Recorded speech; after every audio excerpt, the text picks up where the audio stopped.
Very much of a game. I'm looking forward to World of Warcraft coming out. I think anyone who's a fan of The Witcher would love to be in the same place. I remember hearing stories about witches. Y ahora en el Flashtech vamos a tener una entrevista de lujo. Vamos a estar con el señor Henry Cavill. Algunos lo conocen como Superman y ahora lo van a conocer como Geralt de Rivia, un personaje emblemático del mundo de los libros y los videojuegos que llega de la mano de Netflix. Esto es The Witcher y hablamos con su protagonista.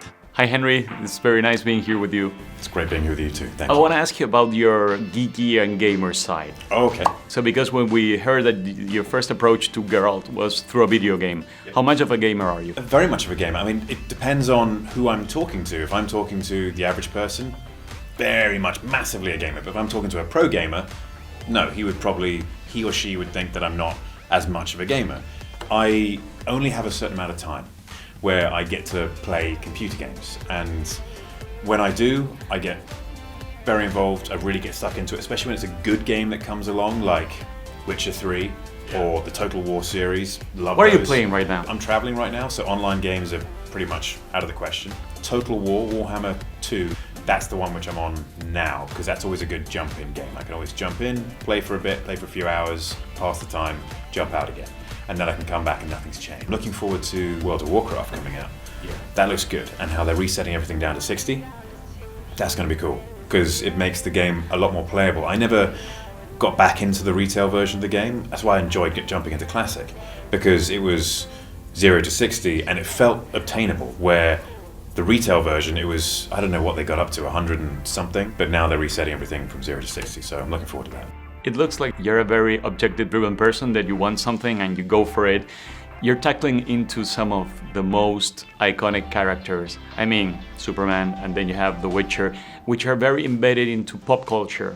And I mean, do you feel that there's more scrutiny from fans? I think so, yes, because the fan base is already built in. It's not like a great movie which comes out and then it generates a fan base. Everyone has their own personal opinion of what and who, in my case, Geralt should be. Find Geralt de Rivia. And that comes from either books where you are picturing your own thing in your head, or games where you get to make every decision. And so having to watch a TV show where someone else is now making all the decisions for you and has painted all the picture already, it can be frustrating for people. But for me, I just get to be a fan who's doing it. And I think anyone who's a fan of The Witcher would love to be in the same place.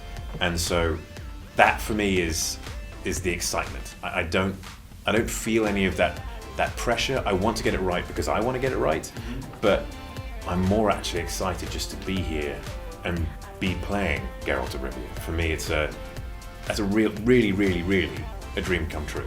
There's a picture of the character, games of the character, books of the character. What's the most Cavill thing about it? What have you tweaked into it? They say, that's my own, that's me over there. Not just the eyes or the hair. It's difficult to put it down to details because a lot of what I do is instinctual and natural. I think it's probably, when you guys watch the show, you can say that is a Cavill piece of The Witcher, and hopefully that will translate wonderfully and people will love it and it'll become a great thing, like Doug Cockle's voice in Witcher 3, for example. If I were to use one example which people can compare to something, it would be the voice. It's onion. Doug Cockle did his voice in Witcher 3. I was doing a voice at the start of the show and I was like, this isn't working. I need to bring some more gravitas to the voice. And I loved Doug's performance, and I wanted to make sure I wasn't just going to be a carbon copy of Doug's performance. So instead of doing the American accent, I gave it to my own natural accent. And Doug's voice in The Witcher 3 is in more of a whisper, more gravelly. If I'm to choose between a greater and lesser evil. And that they are similar, there are comparisons, especially when one is conveying different emotions depending on whatever. And I can't wait to sit down with Doug and actually talk about this. But it's that's the one thing which I think I could probably say that's what I did, and it was very consciously done. Okay, what I've seen so far is really good. Thank you for your time, and it's been an honor being with you. Thank you very much.